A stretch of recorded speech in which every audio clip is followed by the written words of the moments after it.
Ondami Bante, mau menanyakan, mohon Bante bisa menjelaskan mengenai Sutta Atta dan Danda Sutta Bante. Kan di sini ada, saya baca translate-nya Bante.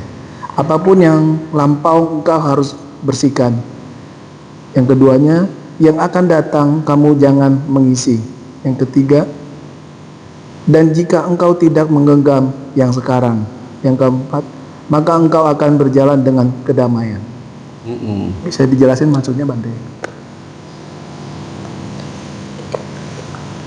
Ya, artinya dalam pernyataan ini kita diarahkan untuk tidak terpancang, apalagi tertarik, ya, entah itu dari sisi menyenangkan maupun yang mendatangkan iritasi, apapun yang lampau, yang akan datang maupun yang sekarang. Artinya sudah tidak ada sesuatu yang perlu dikerjakan tentang hal yang lampau. Kalau kita mengingat, mengenang hal lampau, kan sepertinya itu ada satu hal yang mesti kita lakukan untuk mungkin menambah apa yang lampau itu sudah ada, atau mungkin menghapus, atau itu bukan menghapus tetapi mengubah, membenahi hal-hal yang lampau itu bagaimana supaya tidak kedepannya tidak melakukan hal serupa. Ya, kita melakukan hal yang sebaliknya. Ya, itu biasanya urusannya dengan sisi yang, ya, kalau yang pertama tadi sisi positif, kalau yang terakhir ini adalah sisi yang negatif. Begitu. Nah, terhadap yang akan datang pun demikian, sudah tidak punya pengharapan apalagi. Terhadap yang sekarang pun juga tidak mencengkeram, tidak menggenggam. Artinya apa? Kita tidak atau istilahnya kita diarahkan untuk tidak melakukan karma. Oleh karena semua karma itu memberikan buah, memberikan dampak, memberikan akibat. Dan buah dari karma itu adalah alam-alam. Dari alam yang menyakitkan, alam yang menyenangkan. Dan dari alam yang menyakitkan, menyenangkan ini akan muncul keterpancangan lagi, ketergiuran lagi, kesenangan-kesenangan lagi. Dan itu berkaitan dengan yang lampau, yang akan datang, dan yang sekarang ini. Terus, ya. Nah, permasalahannya adalah bahwa sejauh apa kita sudah punya pemahaman yang mendasari untuk memahami pernyataan seperti itu. Oleh karena beberapa atau bahkan kebanyakan umat Buddha ya tidak paham mengapa kita diarahkan untuk tidak berbuat karma. Justru tidak berbuat karma itu adalah dhamma yang tinggi, dhamma yang super tinggi, jauh dan lebih tinggi daripada seseorang itu melakukan perbuatan dan jenisnya adalah perbuatan baik. Sekalipun perbuatan baik begitu ya, dalam konteks agama Buddha punya kiriya atau punya kamma, itu punya 3 ciri perbuatan yang dikatakan bajik itu. Ya memang itu ciri pertama adalah menjadi bagian dari kebajikan. Apa itu kebajikan? Dalam bahasa Palinya itu punya atau punya dalam bahasa Sanskertanya, keberadaan penuh, keberadaan penuh. Kalau hati ini ada rasa penuh bagaimana? Lega, puas, nyaman. Yaitu adalah kebajikan. Kata punya ini juga bisa berarti bersih. Punya hati yang bersih, yaitu hati yang diwarnai oleh nilai-nilai luhur saja, tidak ada nilai-nilai yang buruk, nilai-nilai nista. Itu adalah ciri kebajikan, perbuatan bajik, yaitu punya ciri bersih, punya ciri mendatangkan penuh, rasa penuh, yaitu mendatangkan kebahagiaan. Tetapi ada dua ciri yang lain perbuatan baik itu, yaitu adalah sasawa, dari kata sa dan asawa. Sa itu artinya bersama, asawa itu artinya penghanyut. Penghanyut ini tidak lain adalah nama pengotor-pengotor batin juga. Dikatakan pengotor batin karena punya ciri membuat batin jadi kotor. Apa itu sesungguhnya? Ya, loba, dosa, moha. Intinya di situ. Masih banyak lagi jenis-jenis turunannya. Nah, kita sebut 3 sebagai pokoknya saja. Disebut dengan penghanyut. Nah, mengapa hal-hal buruk disebut penghanyut? Karena hal buruk ini, kata hal buruk ini bukan hanya sesungguhnya bukan hanya keburukan-keburukan saja, termasuk perbuatan baik sesungguhnya. Punya ciri menghanyutkan. Hanyut kemana makhluk-makhluk ini? Hanyut ke arus samsara. Bagaimana orang hanyut itu? Apakah seperti orang berenang? Tidak. Kalau orang berenang itu bisa menentukan arahnya ya. Mau berenang ke kiri, ke kanan, atau berlawanan arah masih memungkinkan. Tapi kalau hanyut ada kendali enggak? Enggak ada kendali. Tidak ada kendali dan hanyut ke arus samsara, tumimba lahir.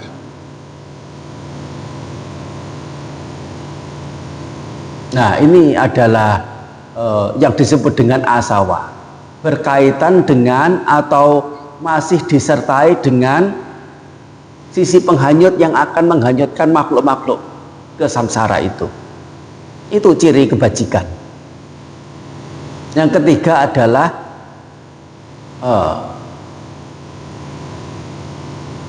upadi wepaka. Upadi itu artinya adalah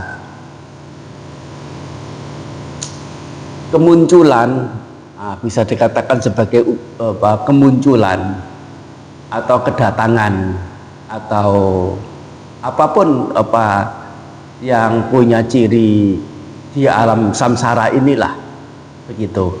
Agak sulit menerjemahkan, meskipun kata upadi itu dalam bahasa Indonesia nilainya sangat-sangat positif. Nah, misalnya saat upacara upadi untuk menerima gelar kehormatan itu menggunakan kata upadi. Ya, memang itu juga cocok juga untuk urusan duniawi. Upadi di situ terdiri dari masih ada kilesanya, masih ada perbuatannya, masih ada kilesa pengotor batin, masih ada kama perbuatan, masih ada wipaka.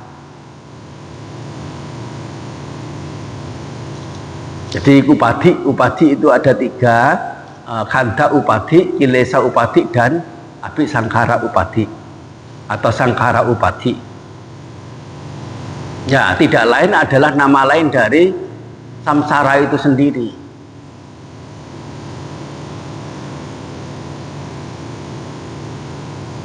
Sehingga sebaik apapun orang melakukan, ya dia tidak akan lepas dari samsara dalam ciri melakukan hal-hal bajik, yaitu punya ciri ya ini. Oleh karena apa? Sesungguhnya yang membahayakan itu bukan penderitaan. Yang membahagiakan bukan penderitaan dalam hidup. Yang lebih membahayakan adalah kebahagiaan. Ya, mengapa? Untuk orang yang telah mengerti keberadaan hidup, ciri hidup, konsekuensi hidup, dengan mendapati penderitaan, dia semakin teguh untuk enyah, untuk mentas dari samsara ini. Tapi karena kebajikan yang dia kumpulkan sebelumnya atau sedang dia lakukan, ini akan mendatangkan kebahagiaan-kebahagiaan yang itu membuai, yang itu mendatangkan kemelekatan, mendatangkan apa? Ya, sesuatu yang mengagumkan, yang didambakan, yang dicintai, yang dilekati. Nah, kecintaan, kelekatan terhadap kebahagiaan duniawi ini saat sedang berada di kondisi seperti itu, bagaimana orang punya pemikiran untuk melepas itu semua dan pergi dari urusan samsara itu yang sangat sulit. Itu yang membahayakan adalah kebahagiaan, jauh lebih membahayakan, bukan penderitaannya. Hanya, nah di sini bahagia apapun sesungguhnya dalam samsara itu tidak lepas dari konteks penderitaan. Nah ini sangat-sangat, sepertinya itu sangat-sangat complicated. Ya, sangat-sangat complicated. Soalnya kita sedang berbicara dengan hal-hal yang beda tingkatan. Begitu. Dukkha ini mencakupi semuanya. Dan sukha yang sesungguhnya itu adalah kepadaman penderitaan itu. Bukan mendapatkan kebahagiaan. Soalnya sementara masih mendapatkan kebahagiaan, dia akan punya kecenderungan untuk berada di cengkeraman dukkha itu sendiri. Gitu. Sehingga mengapa istilah Sang Buddha dalam pencapaian tertinggi itu selalu bernada negatif. Nirwana, nir itu tidak. Wana itu artinya hujaman anak panah, hujaman tombak. Nir itu tidak, wana itu pengotor batin. Ia yang sudah tidak berpengotor batin. Atau nirodha, dukkha nirodha, kepadaman penderitaan. Mengapa Sang Buddha menggunakan istilah kepadaman penderitaan? Kok tidak langsung to the point, pencapaian kebahagiaan? Apa bedanya? 4 kebenaran Arya, ya. Kok kita mendengarnya itu poin ketiga adalah kepadaman penderitaan, bukan pencapaian kebahagiaan. Sama atau beda maknanya itu? Kepadaman penderitaan dan pencapaian kebahagiaan menurut pemahaman umum tidak beda. Dan mana yang lebih mudah untuk dipahami? Kepadaman penderitaan atau pencapaian kebahagiaan? Pencapaian kebahagiaan lebih dipahami. Tapi Sang Buddha tidak menggunakan istilah itu. Soalnya apa? Begitu ada fenomena kebahagiaan yang muncul, punya kecenderungan orang itu untuk mengerti sebagai yang ada onggokan, yang ada inti, yang punya ciri kekal abadi. Dan itu juga yang kemudian menggiring orang untuk ke pandangan yang keliru. Sejauh orang masih ada dalam pandangan keliru, dia tidak akan lepas dari samsara. Nah, balik lagi pada pertanyaan. Jadi demikian ini adalah ciri perbuatan. Sehingga Sang Buddha ajaran yang lebih tingginya adalah upaya untuk memotong perbuatan itu sendiri. Dan istilah lainnya itu adalah secara umumnya, ya, tidak ada hal apapun yang patut untuk dilekati, meskipun itu nibbana. Jangankan surga, alam Brahma, kebajikan-kebajikan, nibbana pun tidak semestinya dilekati.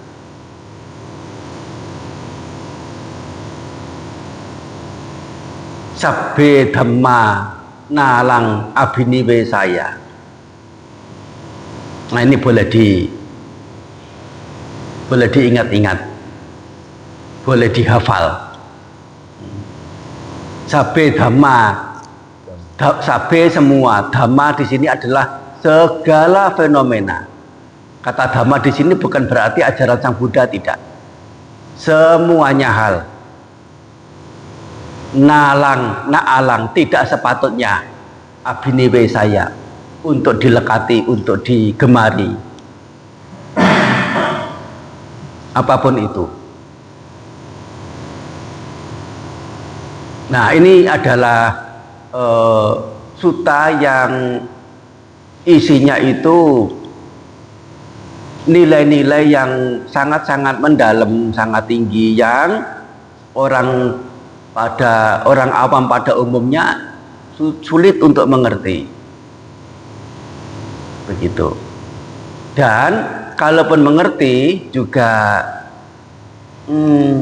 pikir-pikir dulu untuk berlatih untuk mencapainya. Soalnya ada konsekuensi gitu ya. Ada konsekuensi dari pelatihan sesuai dengan yang dinyatakan di sutta itu. Apa itu konsekuensinya? Dia mesti,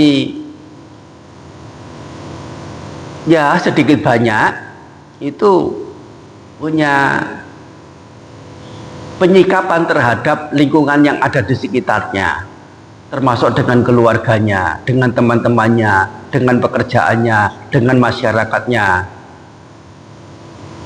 Dan ini yang merupakan permasalahan, ya, berat bagi kebanyakan orang untuk meninggalkan semuanya itu.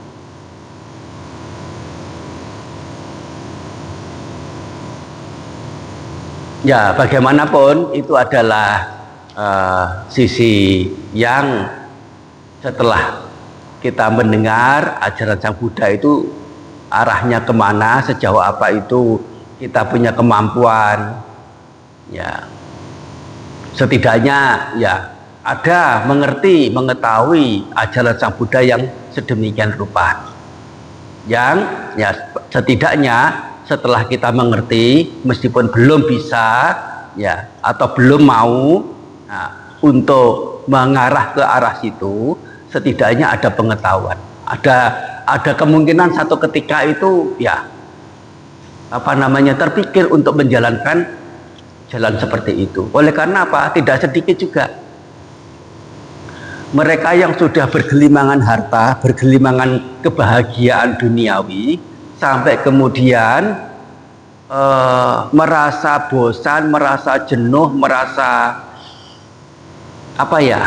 hambar lagi sudah dengan apa yang dia dapatkan hari-hari, termasuk itu juga pujian-pujian, penghargaan-penghargaan, mau pergi kemana, mau ketemu siapa, mau dapat apa, semuanya dia itu tidak dapatkan.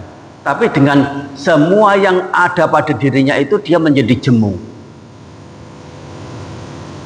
Dan dia tidak punya celah lain apa untuk mengatasi kejemuan dia.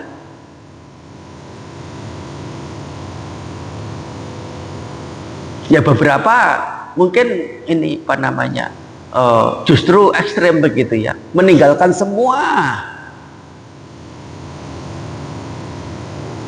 yang menyenangkan itu terus pergi sendirian di hutan atau di sebuah pulau kosong begitu ya, ya tinggal sendiri begitu. Nah itu adalah apa? Jalan keluar yang sementara orang itu pilih karena memang tidak ada pemikiran atau pengetahuan ada jalan yang jauh lebih bagus daripada cara-cara yang dia lakukan itu. Nah itu tidak ada jeleknya juga untuk mendengar, dan mendengarnya itu dengan pengertian bahwasanya yang lampau, yang akan datang, meskipun yang saat ini pun tidak ada sesuatu pun yang patut untuk dilekati. Soalnya kalau melekatinya itu akan mendatangkan perbuatan. Jika ada mendatangkan perbuatan akan mendatangkan akibat-akibat, dan akibat itu juga akan mendatangkan, memicu munculnya kelekatan-kelekatan lagi, dan itu tidak akan ada ujung akhirnya, tidak ada selesainya. Nah itu ya apa namanya yang bisa saya jelaskan untuk pernyataan di sutta yang dibacakan tadi. Ya apa namanya, sepertinya permaknaan sutta itu adalah seperti yang saya pahami ini. Ya saya tidak yakin juga, oleh karena ya saya tidak tahu suttanya itu di mana, sutta apa, terus sejauh apa juga sudah diterjemahkan dengan baik. Ya tapi saya hanya mengkira-kira saja. Masih Bante. Ya, nah.